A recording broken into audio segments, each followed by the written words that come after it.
Yeah, and the one thing I'm looking for right off the bat from TSM is some targeting in Champion Select, because Cloud9, while Jensen has played a ton of champions and Balls has played a ton of champions, Rush and Hive both have very limited champion pools and can be easily targeted. Rush, I mean, Nidalee is a very common ban. It's almost always banned against him. But other than that, he only plays the Lee Sin and Gragas, and his Gragas is a little iffy. No. Yeah, I mean, High in particular only played 16 games in the regular LCS split. 9 of those were on Morgana, and he was 9-0. Aside from that, he had a mediocre record on Alistar, 1 game on Soraka, and 1 game on Braum. So there Both we of them have it. showing up. The target on the Morg ban, Yep. also a Nidalee ban. Something about Cloud9's champion select is they do love to early pick those smaller, more power pick-based champion pools of the jungle, the AD carry, and obviously the support. Kalista still left up throughout this. We did see the Morgana ban coming in against Cloud9 against Liquid in that last week. It was one that took a win away from C9, so we do see that ban definitely hurting the bot lane. Yeah, and actually with Cloud9 banning out Gragas here, it opens up yet for the last ban Lee Sin from TSM. So those are all the jungle champions I mentioned for Rush. Whoa. Now maybe he goes with the Kindred. Yeah. Now the thing is, He's about played a lot of Kindred, Kindred in solo queue as well, even though he Exactly. hasn't brought it out in LCS. The thing is that it took a long time for him to work on this Kindred, because he initially, even just a few weeks ago, was talking about how he didn't really like the champion, didn't like playing it, but you have to put in the time to be good at Kindred right now. She just has such a high skill cap and so much potential that I think that they really caught TSM off guard with this one, and Rush being able to hide the practice here on his Kindred well enough, at least, to evade TSM. Yeah, also have to add that reminder that we are on patch 6.6, so the Kalista is going to be heavily deprioritized because of the nerfs to her attack speed when she is not next to her Oathsworn. So decent deal there. And also Azir will make his triumphant return here to NA. We'll see about triumphant, because Azir early picks, there are a lot of counters triumphant was definitely the wrong word. Okay there, TSM Jatt, hold on. Damn it, Kobe! No, my secret's out. But really, the interesting thing about Azir here is we've been talking about how much he's back in the meta. We were trying to figure it out. A lot of it will have to do with how many tanks are in the game and how the hard initiation and assassins that were shutting down Azir are a little bit lower right here. But this actually isn't the best time to pick him quite yet, because he's against a fairly heavy damage Kindred, and a lot of things that can reach Azir in the backline are yet to be drafted. Azir is definitely not without counters. Yeah, very true. He does have some good moves of his own to deal with Kindred compositions. Because he can push people around, you know, that's always good against Kindred, who throws down the Lamb's Respite and tries to protect a zone. Looks like Gangplank being moused over here, actually locked in already as well, so Cloud9 going to get that for Balls, probably, considering how he single-handedly pretty much won them the game versus TSM last time around on his Gangplank, and it was actually versus DoubleLift and crew. And was against a Poppy in that situation as well. Something about Balls this split is he's actually had a heavy gold and CS advantage at 10 minutes for a top laner, even though his damage hasn't been quite up towards the top of the charts. So we'll see how that will work, since Poppy typically wants to influence the game before Gangplank if Balls actually manages to come ahead. Yep, Poppy's still extremely popular, and for good reason. Pretty strong lock-in here for the bottom lane as well for TSM. Yeah, the nerf Kalista, but still got a lot of the strengths that you see in competitive, because you can always just use the Kalista-Alistar combo and get a 3-second chain knockout. There's also a lot of variety the teams can pick here. Going into this game, this is the best of series, so they can test the waters a little bit. The Twisted Fate back in the hands of Jensen. We have seen him kind of doubling up on champions as we went throughout the split this season. 2 Twisted Fates in a row was in a week with TSM and Energy. So very much knowing how to play this against TSM in that pick. And I do like this. Cloud9 want to play into their strengths when they're playing versus TSM. Cloud9 excel on rolling through the mid game with cross-map plays, forcing constant decisions to be made by their opponents. They trade objectives very quickly. They go for skirmishes very quickly, and they want to try and put pressure on TSM's communication. That's been one of the things where TSM in-game, you know, on stage, they have had mistakes pop up in mid-game and end-game teamfights, causing them to lose these big gold leads that they've been able to earn, you know, during lane phase and during the early stages of the game. And you say that it's something they like doing. It's something they specifically like doing against TSM. Back when they played their last game, it was a Twisted Fate and a Gangplank, and even though TSM had pulled ahead with some early team fights, the communication and the ability to initiate however and whenever they wanted ultimately allowed them to come out with a victory there. Yeah, so both teams drafting to their strengths. TSM extremely strong team fighting here, and Cloud9 with a lot more cross-map opportunities to make. We'll have to see if they play it much the same way they did the first time. It was Cloud9 that was able to come up with that win when they played the TF Gangplank composition. It was with Elise in the jungle and a Kalista Soraka bot lane. Still very engaging and heavily able to fight on the side of Cloud9. TSM bringing about the same thing, and a lot of times we see TSM kind of getting a 40-minute fight win that turns the game back in their favor if there's any trouble throughout the game. They have a team that can set that up. Yeah, I really like how TSM have brought 3 separate displacement champions as well, with Poppy, Azir, and Alistar all able to try and move Cloud9 members around. We'll see how those early skirmishes play out, though, because it should be an exciting early game in a Cloud9 game. It always is. I'm ready. This is usually our finals match. We have a quarterfinals right now. Get started. We're going to get the hype early. Stay connected with us on Twitter throughout the series. Keep sharing your votes by tweeting at LOL Esports with either the hashtag C9win or the hashtag TSMWin. And we'll see how you voted as we get into game. We'll tally those up and get them shown to you. It is going to be an amazing matchup off the get-go. I can't promise that right away because they may be a little lax. Nobody wants to lose first blood. But we'll see how hard they go in the beginning. The crowd is ready. The teams are ready. It's been 2 weeks off here. Teams are coming in a little cold. We'll see who did their homework. Yeah, and Kobe, when you're talking about the team compositions, how you like how TSM has 3 different displacements, I feel like that's actually going to be very difficult for them to use specifically, because I feel like the Poppy displacement is great against tank lines and things that are kind of mobbing towards you, but this Cloud9 team is going to be attacking from a lot of different angles, whether it be the Gangplank ultimate or where the Twisted Fate comes down, not to mention the way Kindred enters teamfights. So while it will be able to be effective in the right circumstance, I think it's going to be really hard for Hauntzer to use that properly. We shall see. Yes, we shall. A lot of what they've put in this composition as we're loading onto the Rift, we look at TSM's comp with that Kindred. Is that Poppy? Is that YellowStar? We're saying it's going to be hard for these team fights to happen. A lot can just push Rush out of what he wants to make these fights go in the favor of Cloud9. Going to be very interesting and chaotic once we get to those level 6s here. We'll see how they start off the match on both sides. We are on the Rift. It is Cloud9 versus Team Solomid in the quarterfinals, and we are in Game 1. Going to keep a very close eye on Rush's Kindred this game because, like I said, it's a champion with a very high skill cap and takes a lot of games to actually reach her peak on. With him just doing it recently, there are a lot of things you have to watch out for. Sometimes newer Kindred players will use their Q early, and after she uses her mobility, then she's in a very dangerous position for something like Elise. So you have to save that until you see a cocoon come out or something and use it to actually dodge the skill shot first. Yeah, a lot of times people get a little antsy. Yeah, or without enough experience on Kindred, they'll think, oh, it's a Sata Devourer jungler, you just want to farm out really hard. But in fact, Kindred has the potential to apply a huge amount of early pressure. And there is a little bit of a dice roll early depending on where his first spawn will be to start stacking up the Kindred passive. Usually a Scuttle Crab will be the first one for him. We'll see if Rush cycles the jungler and gets a little lucky. Lane swap invade here from TSM on the top side. See if Balls and Rush can sneak away the Wolf camp before they're found. YellowStar and DoubleLift might just go for the small monsters off the blue buff. Nope, he's going to go find them. A little late to stop this. Yeah. Both sets are actually a little late to stop it. Svenskeren got level 2. He did deny 1 wolf. That's actually somewhat important. Yeah, and you actually want to finish it off, too, because this side of the jungle becomes TSM's side of the jungle. You don't want to leave it there and counter-jungle your own jungler because you have your top side, strong side there with it. I got it! He stole the big wolf. Svenskeren didn't save his execute damage, and I just walked in. This is such a perfect example of the risky gameplay that Cloud9 go for, and it stems from high. He gets right in there with Braum, no fear, and steals it away. Svenskeren's level 2. Like, a lot of times, supports have to abandon their solo invades when someone hits level 2 because the response, the proper response when high goes in there, is to kill him. Svenskeren and Hauntzer just put damage onto him instead of worrying about the wolves, or you just save your execute. Svenskeren and Hauntzer do neither, and that's actually a pretty big experience jump for Cloud9's bottom lane.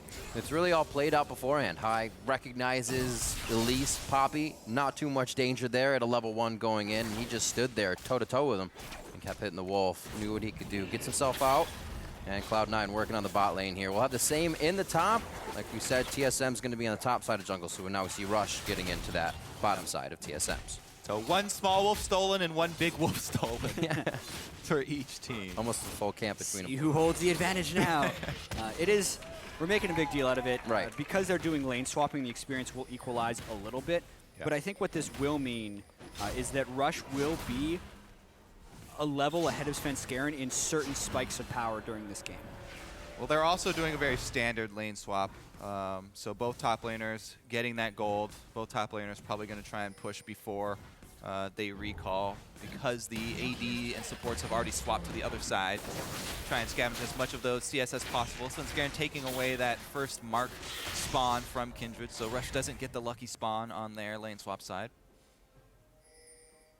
Yeah, and a lot of times when we see lane swaps, it's just very much you're doing a lane swap because the other team is doing so and you want to just naturally reach your power spikes. But as far as hitting your level 6 power spikes, I feel like Cloud9 will have a huge map advantage, specifically because of the lane swapping. When you kill the outer turrets and you trade them back and forth in multiple lanes, you really increase the amount of map that becomes unsafe. Double the fact that they're running 2 teleports and a Twisted Fate, when compared to TSM, who have 1 teleport and a cleanse on their mid lane, Azir.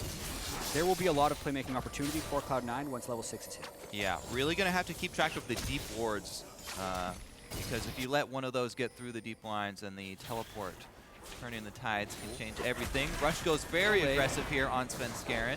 Yeah, it looks like TSM actually wanted to match the duo going to top lane, so they don't go to push as C9 went to push this top now. Let's see if there's a dive. Yeah, Svenskeren is up there early, but there is a big level discrepancy here. It's level 4, 4, and 3 against 2, 3, and 4. Oh boy. Teleport will double that number. This is going to be it. He TPs from the brush, so Balls is in the fight now. Rush getting a good tank on. He's out now. It's on to Balls, and now Balls has to get out. Doing a great job of getting each other back and forth, but Balls can't get out in time. Oh my. And he goes down as well. Retribution kill coming in for Sneaky Bjergsen on YellowStar.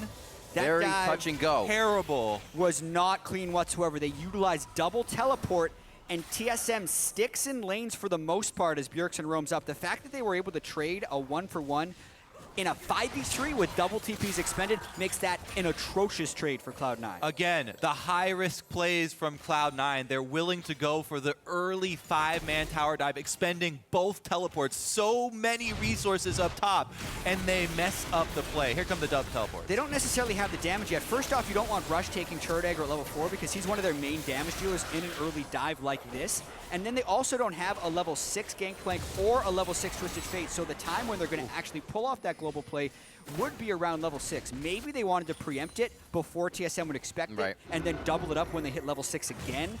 But that, I think, is just going to set them pretty far back with how badly that was. They don't have anyone who can tank the turret. Yeah, if anything, High should have tried to do it with Braum because he can land a Q, sit on the outside, wait until the last hit would kill him, and then back away. Rush was one of the worst options, but like you said, they didn't have many ideal options. And going into that play, Cloud9 had a significant lead. They already had a lead out of the early game. And that lead just tossed away here. So TSM very happy with that play. Yeah. And TSM fans as well, because they want to get to the point where they can group up for the team fights.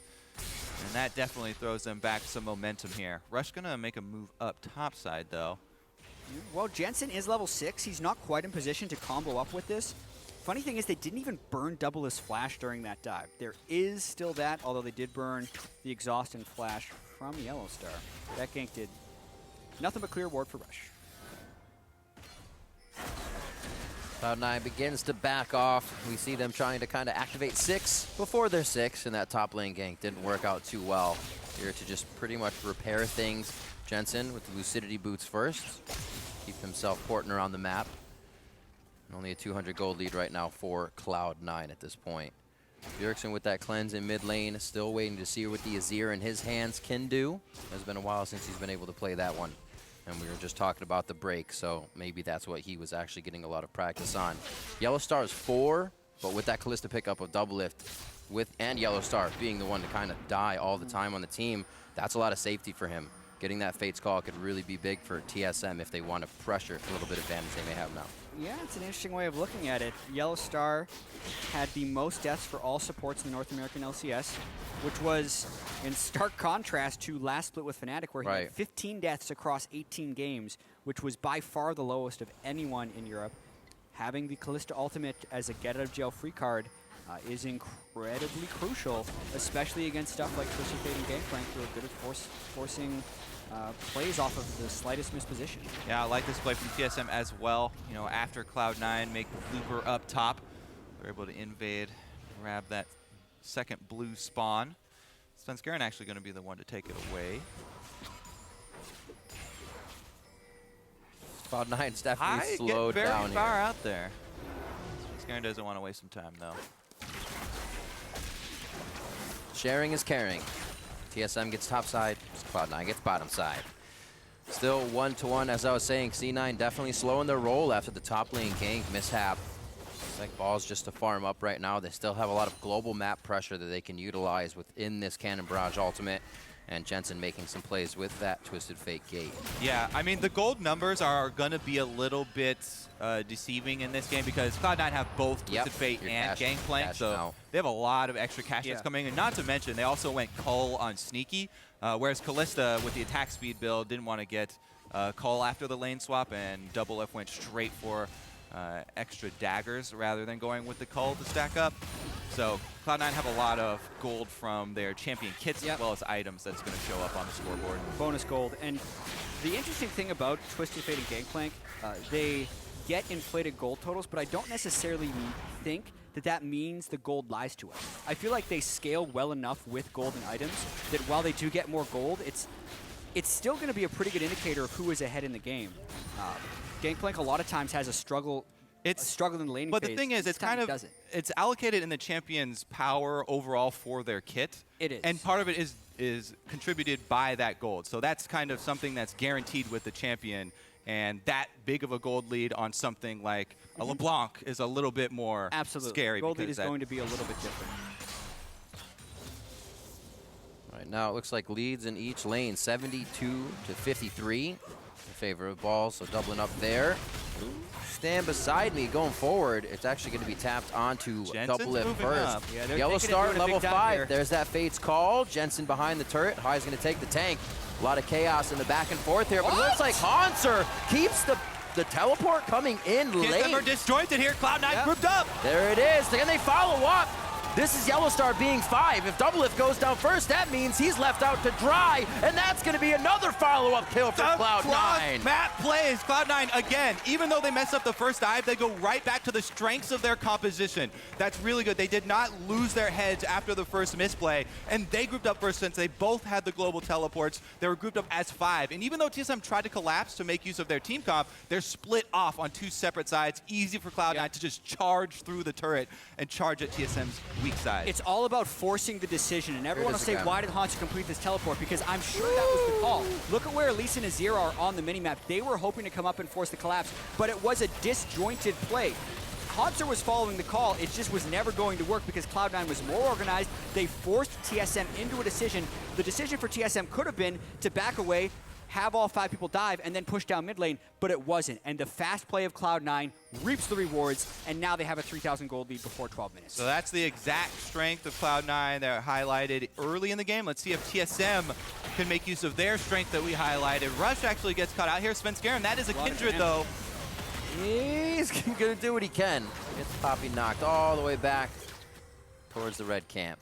But they'll be able to grab Scuttle control. Cloud9 now placing their few wards. We'll see how long they stay. We'll keep an eye on that since they don't seem to place many, but do they just stay alive? Do they have control of that area? It seems to be the case when they get that vision. 4-1, 12 minutes in. Dragon's going to be on Cloud9's favor to start things off. And that feels so good for Rush. He's already got the Devourer built for Kindred. Getting that immediate Dragon is a huge burst of power because you get off to those very quick stacks for your Devourer. And it all spawned from him getting caught on Kindred. and nobody from TSM really having the power to finish him off. We did just see there, Jatt, the front line. There is one man on the front line, which is High, and he got hit with the Poppy ultimate. He Displaced. did. He did. Although if that Poppy ultimate would have hit Rush, it would have also saved him. So I think that kind of speaks to the difficulty of using the Poppy ultimate in this matchup. But success. The front line was pushed away. He saved Svenskeren's life with it. I suppose. I think Svenskeren could have walked away. Scuttled away, skittered with his legs. See where Bjergsen, he has not been able to make too many moves. I was going to say, see where he's gone, see where he's roamed. Usually it's been just on the edge of the plays Cloud9 is making. And that's because those teleports are just getting them around the map. Their way back in, grab a bit of scuttle control and start to move their wards forward. Hopefully they can open up this middle turret, then start to get a little bit of the map back. TSM, they want to group as 5 and get a fight with their actual battle lines down, but YellowStar gets caught out, and that's a big cooldown. To go after High as well, to headbutt pulverize the Braum in such a deep area. Yeah. And that's without teleport on Hauntzer too. They're going for that deep invade. He can't join, so it would at best be a 4 versus 4. I think with we the could be Gangplank seeing a fight here. They're in the Baron pit, so to speak. Teleport from Twisted Fate available. There we go. Sneaky's left alone.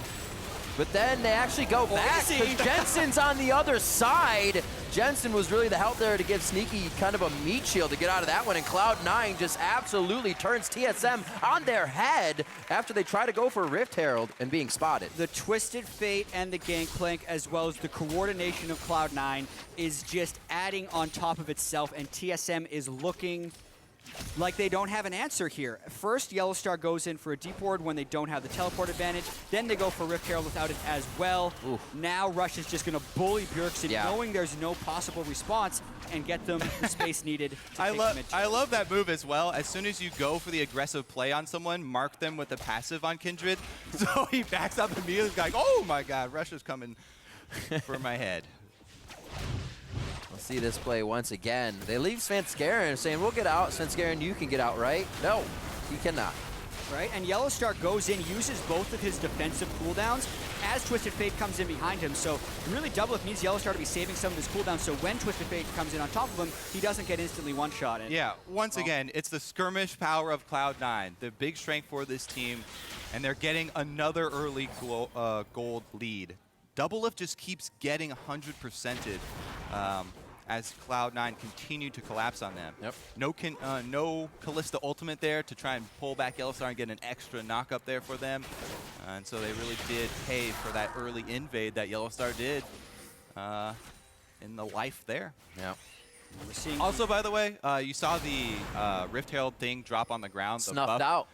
But you can't pick it up if you're on the enemy team. That's right. If TSM kill it, they're the only ones who can pick it up, even though it's sitting right there for you. We're seeing the average leads from throughout the season there. Cloud9 averaging 1,500 gold lead. Obviously, it's much greater in this game. The Cull, the Twisted Fate, the Gangplank, as well as the 7 kills have made a 6,000 gold lead by 15 minutes. Yep. 4x their average throughout the regular season. So in full control here against TSM, very comfortable. And you know, even without that, we see a lot of that coming from Rush, from Jensen stepping up as DoubleLift tries to step up. So these Kalista ultimates been a little bit underwhelming. Like, we knew Kalista was nerfed, but you need to rely on the ultimate right there. The ultimate wasn't changed. What are the things? They're in danger of getting caught again. Jensen has his ultimate if they want to extend this chase. Fight hasn't really started, and TSM is already very low. If High can get a stand beside, he's up front to get a slow. There's going to be the gate. Yep. That should be a yellow card. Svenskeren will go down in this situation. The jungle is having trouble on the side of TSM to start off the series. Just got to find the straggler at this point. TSM has not been able to stay grouped, and Jensen is having a field day. 100% kill participation, 5 kills, 2 assists. Yeah, an awkward overcommitment there by TSM for the turrets. You talked about when the map opens up, it even adds more advantage to Cloud9's composition, and they were easily able to use all the globals right there to collapse on that turret. And it's just an outer as well. Put the brakes on. Steadfast presence keeps Hauntzer safe, but he's low on mana. He's going to have to look to go back soon if they don't want Cloud9 to gain too much more ground here. Balls has already pressed the top wave up. C9 really working well, clearing the jungle and then prepped already in the top lane. Oh baby, the front line. Let's see How many we got? They got half of them out. You got 2? 2 to the party. But DoubleLift is on the other side of the map. So delays the push, but only for a while. Maybe this turns it into a turret trade if DoubleLift wants to continue to push. But now with no pop, you ultimate a 5v3. And that's even a secondary for an TSM's outer. got to kind of run a little bit. It's the we'll wait for a mistake if they make one, but we'll give up this turret to fight at the base at this point. And that's what they're doing. They're going to give it up. Cloud9 did make a big enough of a mistake. Respite goes down, and it looks like they won't be able to finish off any of those kills after the heal. TSM just watches as their turrets get taken out. Yeah. Maybe they need to start running teleport on their AD carry. Well, that's a Season 2 strat, Kobe. I know, it actually was hilarious. DoubleLift runs around teleport and AD carry. Jensen, though, with the global pressure, stuffs that push. It's yet another turret trade for Cloud9. And this is the point of the game where Cloud9 doesn't have to take bad trades. That turret is still standing, Jatt. That's not even a trade. That's a straight up. That's what I'm saying. They don't have to take the bad trades. They can just use some of their accumulated advantage with their teleport cooldowns and just go down there after getting the early turret. You guys are so smart. Well, Cloud9 are pretty smart as well, and it looks like they are going to circle up for this dragon here to keep those stacking. Rush. Let me check how many Devour stacks he has. He's got 28. That's going to put him over the edge. 3 Kindred marks, and he's going for his 4th right here, which is pretty good for 18 minutes. Very good for competitive. For solo queue, you can hit some ridiculous numbers, but 13. that's not really fair. Oh, Balls takes it right back. This is not yours. It is mine. Question for you, junglers. I'm glad I have both of you up here. How easy is it to actually play a game with those marks on your side? To leave it up as bait, make sure you get that Kindred. Is it almost too much to worry about to kind of bait those Kindred marks? You're talking from TSM's perspective. If the mark spawns on TSM's Say you get a wolf, do you bait that? Is it worth it? If you have an even game or an advantage and a mark spawns on your side, a lot of times it's decent to leave the camp up so Kindred can not get any more camps. But that's the only situation in which you leave a camp up that has a mark. You might ward a little bit ahead of it so you could use it as a bait, but that's not really something you actively think about. You're mainly just looking to win the rest of the game and deny the stacking mechanism rather than use it as a bait. Meanwhile, TSM only have 1 secondary turret left standing here. As Cloud9 are cleaning up a ridiculous amount of global gold. Huge ward in their jungle. You do not want to use your pulverize on high here.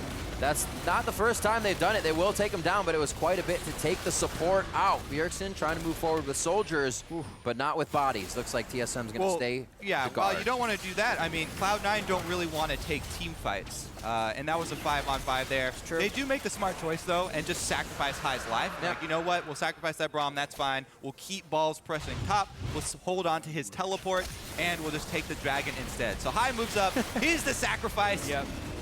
And shield that Alistar. They actually got a decent amount of cooldown trades there as far as ultimate goes, because once again, the ultimate from Kalista is down. And every time that's happened, Cloud9 have punished DoubleLift for it.